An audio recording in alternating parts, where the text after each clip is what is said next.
हाय Lavasa dreamers, आज हम latitude और लॉन्गिट्यूड को समझेंगे। लैटिट्यूड को जब ज्योग्राफर को बेसिकली ड्रॉ करना था तो उन्होंने किया क्या कि पूरे अर्थ पर बिल्कुल मिड से एक वर्टिकल लाइन उन्होंने ड्रॉ कर दी।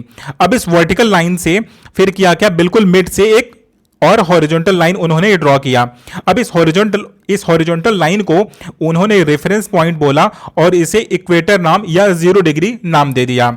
ठीक, अब इसी 0 डिग्री जहां पर ये दोनों इंटरसेक्ट होते हैं बिल्कुल अर्थ के मिड पॉइंट पे, वहां से किया क्या कि उन्होंने एंगल ड्रॉ करना स्टार्ट किए और एंगल के बेसिस पर उन्होंने लैटिट्यूड डिफाइन करना शुरू कर दिया। ठीक है, तो जैसे अब हम नेक्स्ट वाले पिक में देख सकते हैं कि ये रहा हमारा इक्वेटर। अब इस वाले सेंटर से हमने 15 डिग्री का एंगल यहां पर भी ड्रॉ किया, 15 डिग्री हमने एंगल यहां पर भी ड्रॉ किया। मतलब 15 डिग्री हमने ईस्ट और 15 डिग्री मैंने वेस्ट, दोनों तरफ एंगल इस वाले पॉइंट से, सेंटर वाले पॉइंट से ड्रॉ किया और दोनों को ऐड कर दिया, हमारा 15 डिग्री का लैटिट्यूड बन गया। मतलब लैटिट्यूड क्या होता है कि angular distance from a equator, right. ये कॉन्सेंट्रिक भी होता है। जो लैटिट्यूड होता है इसका एक प्राइमरी कैरेक्टरिस्टिक्स होता है कि ये कॉन्सेंट्रिक होता है। कॉन्सेंट्रिक का मतलब हुआ कि जिसका केंद्र एक होता है, क्योंकि ये पैरेलल होता है। इन दोनों के बीच का जो डिस्टेंस होता है वो हमेशा सेम रहता है। ठीक है, और ये हमेशा पैरेलल होते हैं लैटिट्यूड। ये इनका क्या है, ये इनकी प्रॉपर्टीज हैं। ठीक है, अब देखिए कुछ प्रोमिनेंट हमारे पास लैटिट्यूड के नाम होते हैं, जैसे tropic of cancer, tropic of capricorn, equator. ये सारा क्या, ये सारे लैटिट्यूड के नाम हैं। अब देखिए 23 डिग्री अगर हम नॉर्थ में अगर हम देखें तो ये हमारा है ट्रॉपिक ऑफ कैंसर, और 23 डिग्री अगर हम साउथ में जाएंगे तो होगा क्या कि ट्रॉपिक ऑफ कैप्रिकॉर्न। ठीक, तो हमने ये देख लिया कि लैटिट्यूड ड्रॉ कैसे होता है, और दो प्रोमिनेंट हमने लैटिट्यूड के नेम भी देख लिए। और अगर 66.5 का अगर बात करेंगे तो उसे आर्कटिक सर्किल और अंटार्कटिक सर्किल भी बोलेंगे, क्योंकि वहां पर वो सी है। ठीक है, तो हमने ये देख लिया कि लैटिट्यूड के नेम देख लिए। और अगर tropic of cancer, tropic of capricorn के बीच की बात करें तो उसको ट्रॉपिकल जोन बोलेंगे।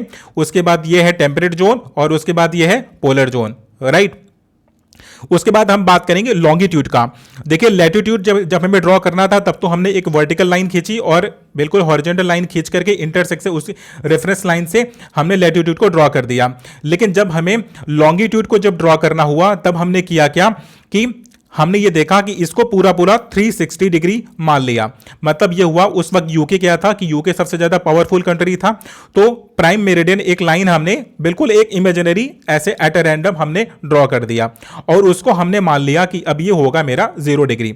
अब देखिए यहां पर डिग्री कैसे काउंट होगा, वहां पर तो हमने देख लिया कि इक्वेटर से हमने एंगल ड्रॉ किया, उसके बेसिस पर हमने क्या किया कि लैटिट्यूड को बना दिया। देखिए पूरा जो अर्थ है वो अपने एक्सिस पर 24 घंटे में पूरा घूम जाता है। मतलब 360 डिग्री अर्थ घूम जाता है 24 घंटे में।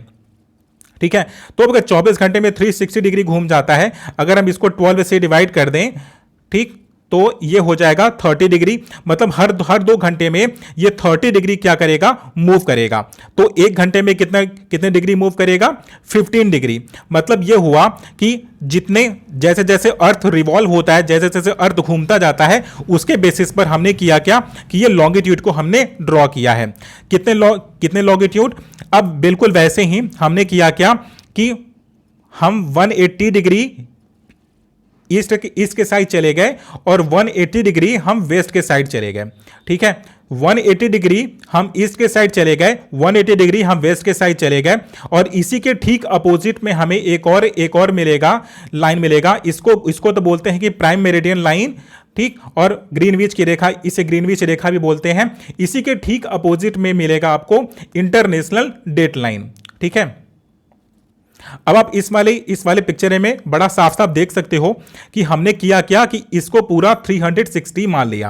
अब अगर ये पूरा 360 है, ठीक, अब आप ये देख लो कि बिल्कुल बीच वाली रेखा को हमने प्राइम मेरिडियन को क्या मान लिया कि 0 मान लिया। अब इस 0 से अब हम ईस्ट के साइड जितने भी एंगल हम ड्रॉ कर लें, 30 डिग्री, 60 डिग्री, 90 डिग्री, 120, 150 एंड 180। फिर वैसे ही हम वेस्ट के साइड पे गए, 0 degree, 30 degree, 60 degree, 90 degree, 120 and 150 and 180 degree. आप देखोगे 180 डिग्री दोनों के साइड आपको ये कॉमन मिल जाता है, राइट। अब देखिए ऐसा होता क्यों है, क्योंकि देखिए प्राइम मेरिडियन में होता क्या है कि अगर हम ईस्ट के साइड जाते हैं तो टाइम हमारा बढ़ता है, लेकिन अगर हम वेस्ट के साइड जाते हैं तो हमारा टाइम घटता है। 12 घंटे टाइम क्या होगा कि यहां पर 12 घंटे टाइम बढ़ जाएगा, और ईस्ट के साइड और वेस्ट के साइड क्या होगा कि 12 घंटे का हमारा जो टाइम है वो घट जाएगा। मतलब हमने प्राइम मेरिडियन लाइन से, जिसको हमने एक मानक रेखा माना था, वहां से हमने टाइम में डिफरेंसेस कितना किया है, 12 घंटे बढ़ाया है, 12 घंटे घटाया है, इसका मतलब 24 घंटे का हमने वहां पर चेंजेस किया हुआ है। तो वो चीज आपको देखने को मिलेगा। इसी के ठीक अपोजिट, मतलब ये प्राइम मेरिडियन आपको 0 डिग्री दिख रहा है, इसी के ठीक अपोजिट आपको इंटरनेशनल डेडलाइन मिल जाएगा। अब ये आपका इंटरनेशनल डेडलाइन है। अब इंटरनेशनल डेडलाइन क्या है कि जिगजैग फॉर्म में है, सो दैट कि वो किसी भी कंट्री से होकर के ना गुजरे, केवल वो वाटर बॉडी से होकर के गुजरे। जो हमारा अर्थ है वो वेस्ट टू ईस्ट, मतलब वेस्ट टू ईस्ट वो मूव करता है। ठीक है, तो जैसा कि अभी आप पिक्चर में अभी आप देख भी पाओगे कि अगर आप वेस्ट की ओर अगर आप जा रहे हो तो आपका एक दिन घट जाएगा, और लेकिन अगर आप ईस्ट की ओर जा रहे हो तो आपका एक दिन बढ़ जाएगा। ऐसा क्यों होता है? क्योंकि हमने देखा था कि हम 12 घंटे बढ़ा रहे थे, 12 घंटे घटा रहे थे, तो घटाना बढ़ाना हमारा काम होता नहीं है। तो उसको हम न्यूट्रलाइज करने के लिए किए क्या कि हम जब उस वाले साइड पर जाएंगे, मीन अगर हम इंटरनेशनल डेट लाइन को, जिसको हमने एक इमेजिनरी लाइन ड्रॉ किया है, तो हम करेंगे क्या कि हम पूरे दिन को घटा या बढ़ा देंगे। जिससे होगा क्या कि हमने जो मॉडिफिकेशन किया था अपने लैटिट्यूड और लॉन्गिट्यूड में टाइम के अनुसार, वो हमारा क्या हो जाएगा, न्यूट्रलाइज हो जाएगा। ठीक, तो इंडिया क्या है कि 82.5 डिग्री क्या है कि ईस्ट के साइड पर है। इसका मतलब यह हुआ कि इंडिया का जो टाइम जोन है वो ग्रीनविच रेखा से आगे चल रहा है। कितने घंटे आगे चल रहा है? 5.5 घंटे आगे चल रहा है। ठीक, अब हम कुछ फैक्चुअल इंफॉर्मेशन देख लेते हैं कि जो ट्रॉपिक ऑफ कैंसर है वो 16 कंट्री से पास होता है, 3 कॉन्टिनेंट से पास होता है, और 6 वाटर बॉडीज से वो पास होता है। अब कौन कौन से कॉन्टिनेंट है? Tropic of cancer North America से, अफ्रीका से, एशिया से पास होता है। बेसिकली हमें वाटर बॉडीज पर भी ध्यान देना चाहिए, क्योंकि अगर इनोवेटिव क्वेश्चन पूछे जाते हैं तो यहां से क्वेश्चन पूछा जा सकता है। जैसे इंडियन ओशियन हो गया, अटलांटिक ओशियन हो गया, पैसिफिक ओशियन हो गया, ताइवान स्ट्रेट हो गया, रेड सी हो गया, गल्फ ऑफ मैक्सिको हो गया, यहां से ट्रॉपिक ऑफ कैंसर पास होता है। अब अगर हम ट्रॉपिक ऑफ कैप्रिकॉर्न की बात करें तो वो 10 कंट्रीज से पास होता है, 3 कॉन्टिनेंट से पास होता है, और 3 वाटर बॉडीज से वो पास होता है। अब कौन कौन से कॉन्टिनेंट है? साउथ अमेरिका है, अफ्रीका है, ऑस्ट्रेलिया है, और वाटर बॉडीज कौन कौन सी हैं? इंडियन ओशियन, अटलांटिक ओशियन और पैसिफिक ओशियन है।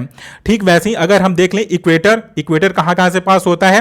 वो 13 कंट्रीज से, 3 कॉन्टिनेंट से और 3 वाटर बॉडीज से पास होता है। अगर आप वाटर बॉडीज अगर आप देखो इक्वेटर का, तो Atlantic, Pacific and Indian ocean आपको देखने को मिलेगा।